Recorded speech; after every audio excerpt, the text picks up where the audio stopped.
Okay, everyone. So this one has a lot of amazing panelists. It also has two of our incredible sponsors for World Logic Day, Accelerist and the ETNH Foundation. On the last panel I was just on, they asked me something about what is great advice that you've received. And I shared a little bit about what Nisa had said about if you don't see it in the world, you want to create it.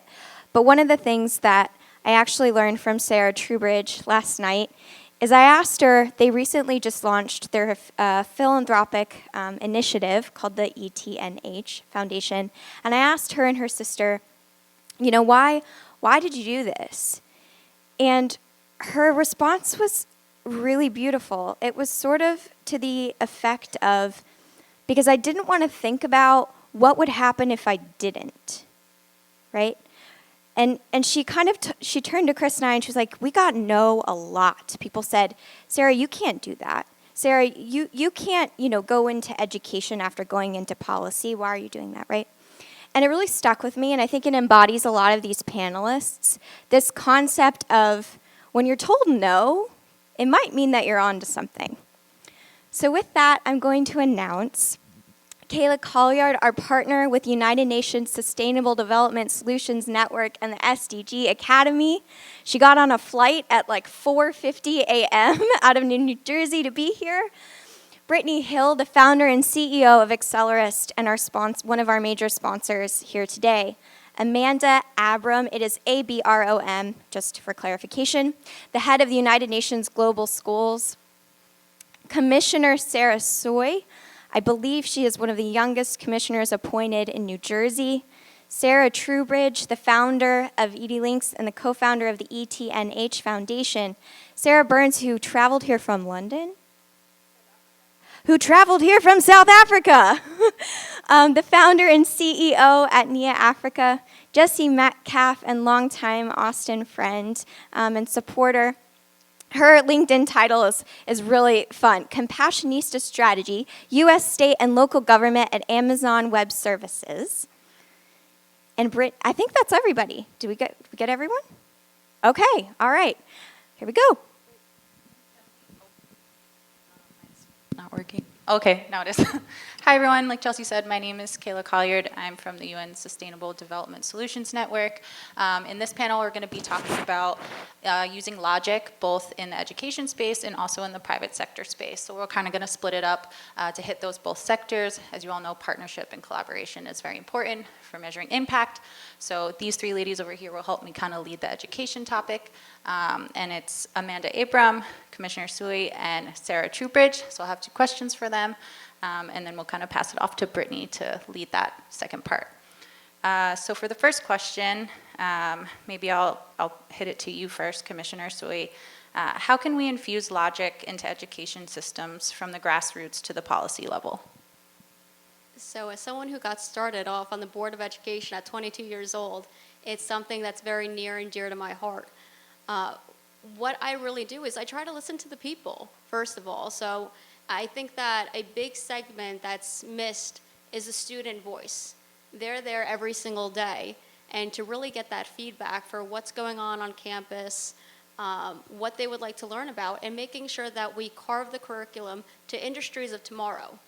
I think in the traditional space, you focus on, your basic reading, writing, and arithmetic, but it's so much more than that today. To make sure you really focus on science, technology, and innovation, how are we gearing these people and these kids up for success? Making sure that you have a mentor and hands-on experience, private-public partnerships. One of the, nicest things that I was able to do, and I still do, it's going into a class and meeting with the students and seeing exactly what makes their eyes light up. I think these experiences and having them get excited about an industry, you want to do what you love every day and people to be passionate. That's how you really drive impact. Thank you very much, Sarah. Amanda, would you like to add your 2 cents? Yeah, thank you so much. So I work with Kayla at the Sustainable Development Solutions Network, and we are a civil society organization that basically exists under the auspices of the United Nations to really put into practice programs that support the SDGs.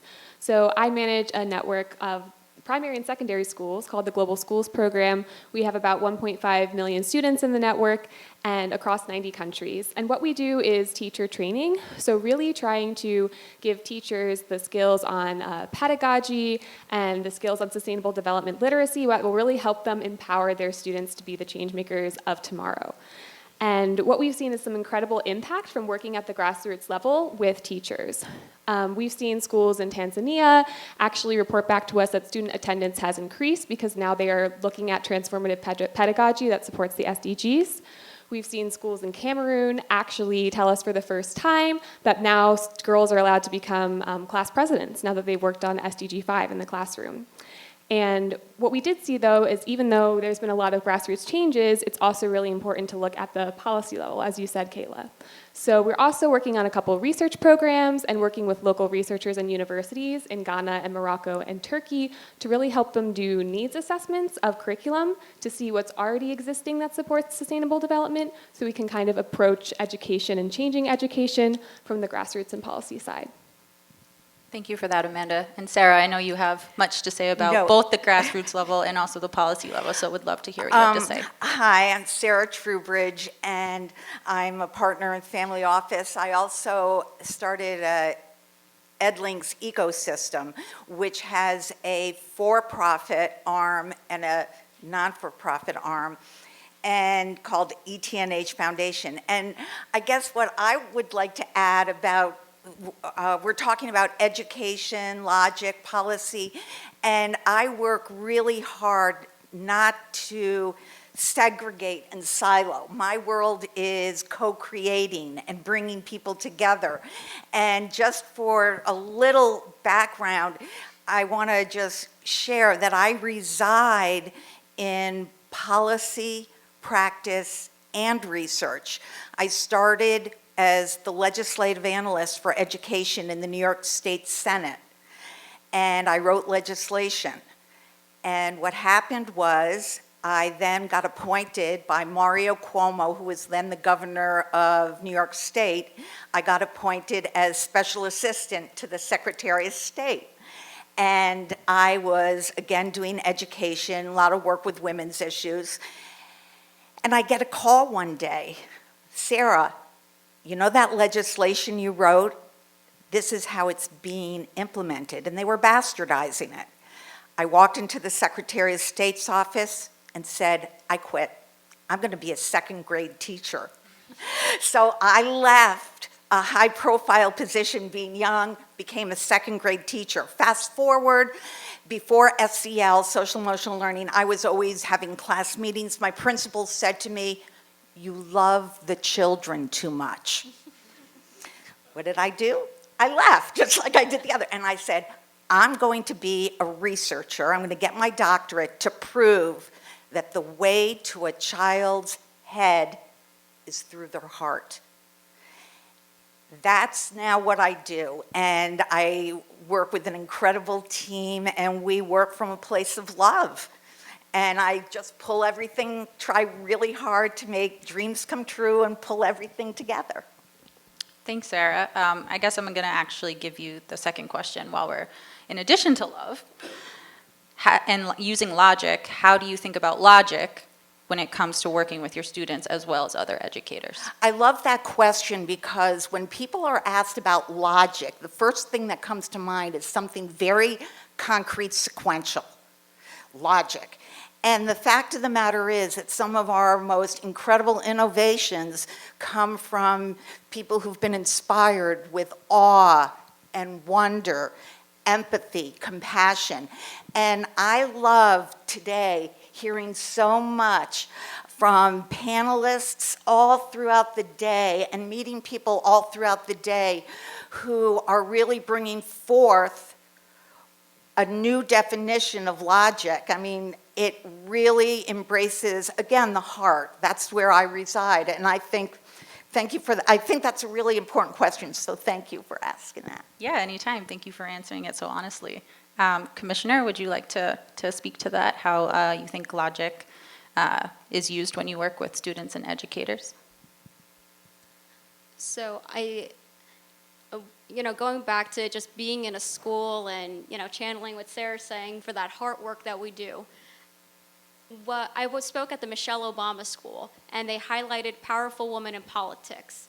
I was there alongside of the First Lady Tammy Murphy from the state of New Jersey, and we were so amazed when we walked in. They have done all their research. Most people don't know what a county commissioner even does. And these people were quoting me, these little people, the leaders of tomorrow. And they showed me all around their classrooms. And one thing that I found very unique about the Michelle Obama School in Newark is that there was equity and inclusion. And they had accessibility to technology. Not every kid has that. Or, growing up, they were put in a different group. There was something when they went to go buy their lunch, they had a special card because they couldn't afford a lunch. You didn't have to feel different in that school. Everything was equal. And everyone had that great joy to come in. People, all the kids there, they were happy and excited. That's something that you can see as soon as you walk in, and the heart that the kids have and the excitement. It goes hand in hand with education and careers, and that really translates down the line. One of the most unique features that I saw, though, they worked with local farmers, but it was vertical farming. In urban areas, a huge problem that we do see is that there are food deserts. They don't have access to fresh foods. So by having that vertical farm and the kids being able to see how things can be grown hydroponically, these innovative solutions at such an early age, they were explaining it, and that was the food that they were eating. So one of the highlights of my career there. Yeah, thank you for that example. And Amanda? Yeah, I think we heard this earlier today, but how we think of logic when we're doing the teacher training and working with our students all over the world is how to basically make them better decision makers. And a lot of the skills we work on with our students are critical thinking and collaboration and problem solving, and how to get them more civically engaged. And how do you really, give students the knowledge and the attitudes and behaviors that will really help them solve the challenges of the 21st century and really become the citizens of the future and of tomorrow, the ones that will be setting the new sustainability goals and targets in the future when they grow up and they're sitting on this panel. So I think that we also heard that logic maybe is void of emotion. That might be the definition, but when we are working with students, we try to help them, really think about the emotion behind their decisions and their actions, and having empathy for others, and doing a lot of look on cultural appreciation and cross-cultural collaboration. So I think that's kind of how we define logic when we work with the global schools programs across the world. Thank you so much for the three of you to answer those questions. I think I'm going to kind of segue over to Brittany to talk about the private sector, but I wanted to kind of close this little section and, kind of bring it full circle. And collaboration is a quote by Einstein: "We cannot solve our problems with the same thinking we used when we created them." So all of the situations and the problems that we have today were created because of the past thinking that we have. So logically, to scale impact, we can't solve tomorrow's problems with yesterday's thinking. So thank you to the three of you and the three of you sitting over there who are doing progressive actions, and your work are doing for a fairer society in, the private and the public sector, respectively. So Brittany, I pass to you. Thank you. I don't know if I can match that quote, but I will say that I think when we know more, we can do more, right? And that's ultimately what I love most about my job at Accelerist as the CEO and founder, and how we help communities and nonprofits and companies do better together and measure that outcome. And we use logic in a lot of different ways I could get into, but what I love most about this entire industry, whether you're in policy or education or the private sector, is that I think we're all getting a lot more sophisticated in how we approach our work. Logic is one way of doing that. And so I'd love to understand, I know, Jesse, you're in the tech world, and so how do you use logic at AWS to approach your work or your community investments and your social responsibility? Thank you. So I'm part of a group at Amazon Web Services, which is the technology part of your Amazon experience. And we work with state and local governments to use technology to modernize the way they deliver constituent services to you and I. And so some of the problems that are keeping their leaders up at night are things like educating the next generation, poverty, homelessness, opioid addiction, substance use and abuse, mental health. I mean, these are big, meaty problems. So when I think of logic, right, I mean, my heart is already, big and juicy, and I'm very concerned about these problems, so logically there's more that we can do. And at Amazon Web Services, my role is to think about the role of technology to support community efforts to prevent and combat homelessness. So it's very much part of what I do. I also, my degree is in philosophy, so while you see Compassionista up there, I want you to see that I'm really rooted in both of these worlds. I have a big, juicy heart, but I am absolutely engaged in really thinking about the ways that technology can help. One example, if I could just throw it out, is an idea that is way bigger than I can do at Amazon.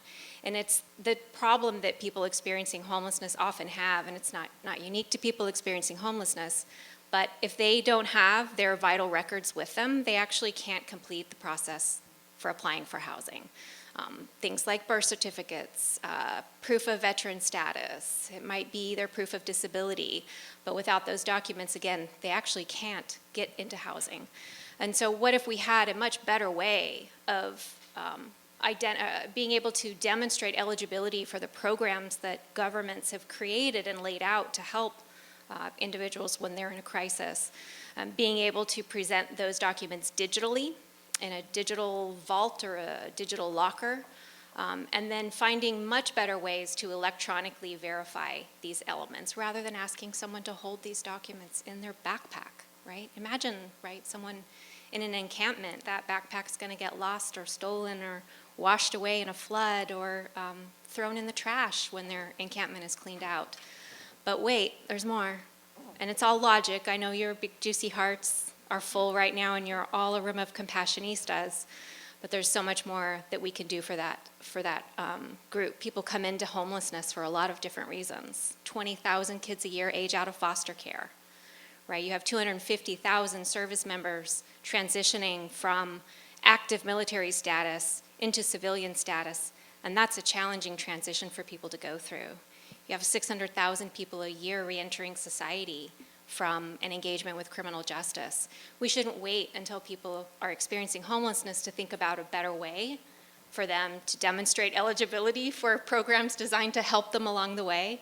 We should be doing more. So I need help, and none of us can solve this without great partnerships. And I'm so grateful to be here today, not only with this panel of amazing women, but also just bathed in the energy that's in the room. So thank you, fellow Compassionistas.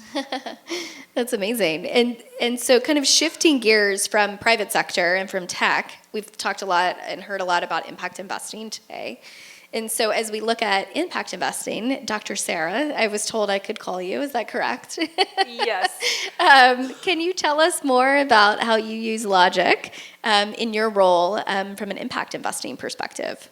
Yeah, absolutely. So just to clarify, I'm a doctor of international development, so if anyone has a heart attack, I'm not the right person. So just, I guess, a little bit of background on myself. I've been working in the African markets for almost 12 years now, and living there as well.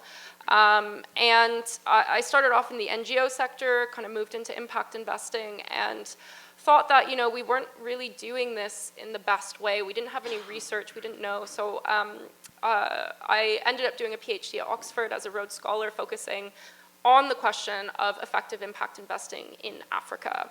And so this gave me a really incredible opportunity to really learn about these markets. And I think one of the things in terms of logic is that, when we go into the African market, we kind of have all of these perceptions of what it's like and how things should be, right? And realistically, you have to spend a lot of time to really understand that even though to us maybe something might not seem logical, right? Because it's not the way we do things here in North America, it actually has a lot of logic behind it.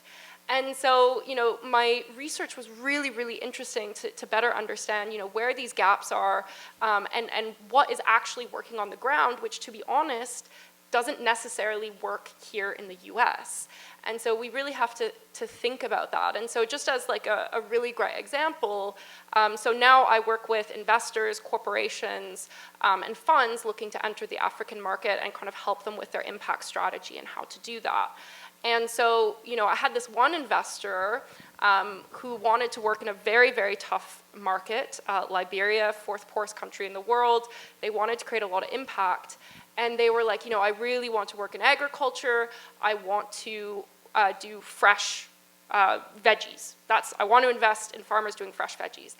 And, the logic is there, right? They want to work on food security. They want to give like fresh and healthy food. Sure.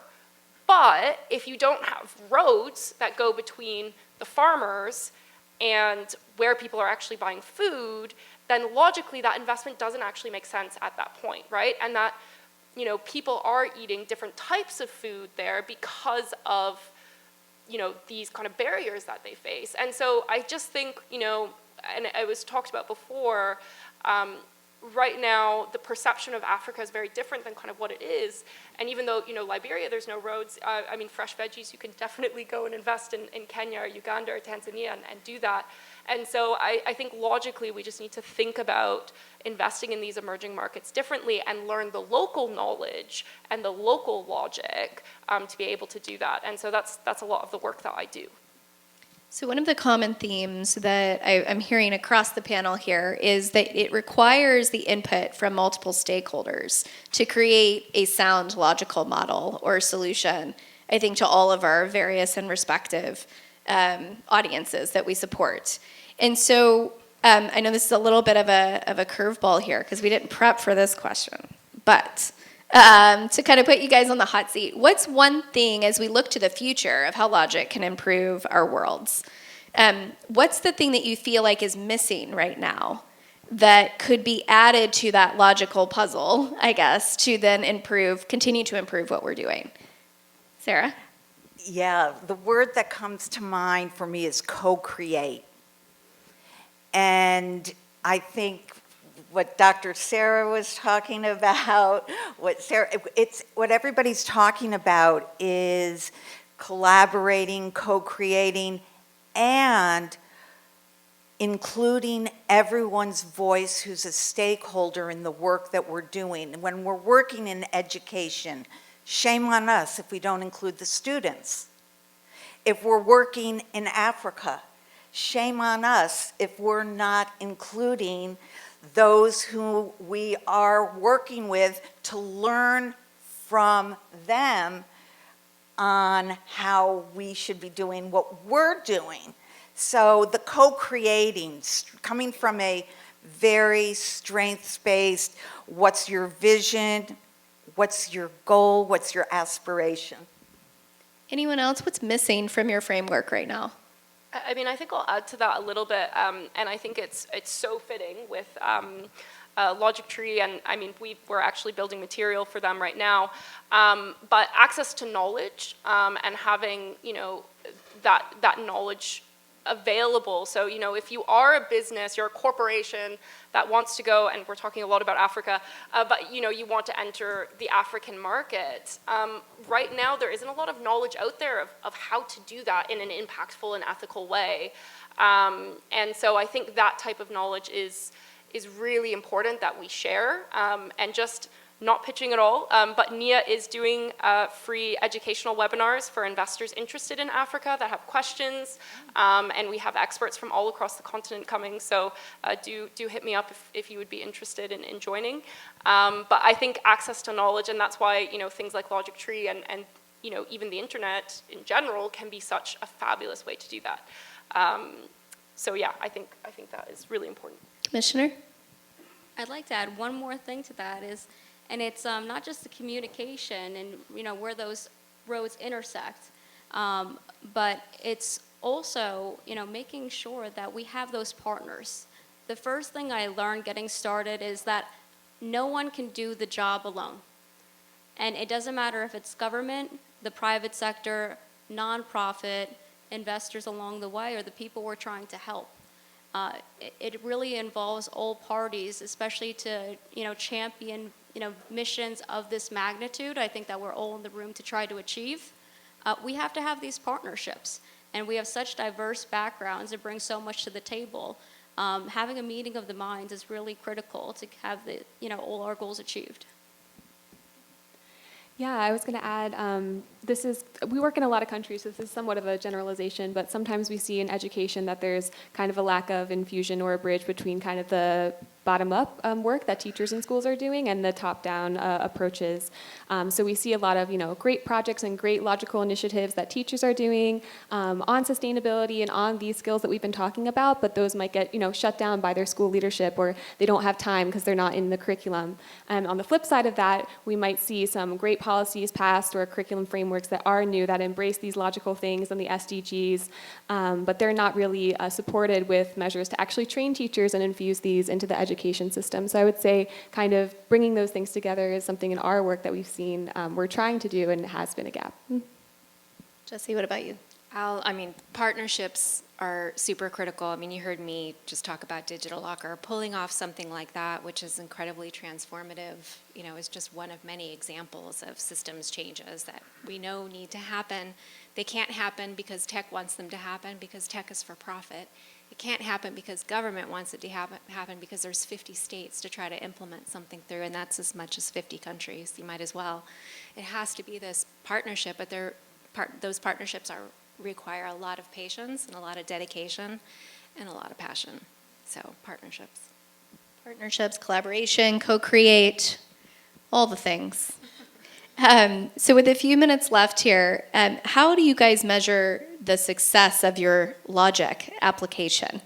So whether it's a collaborative logic framework or whatever your logic model is, how are you measuring the success of that?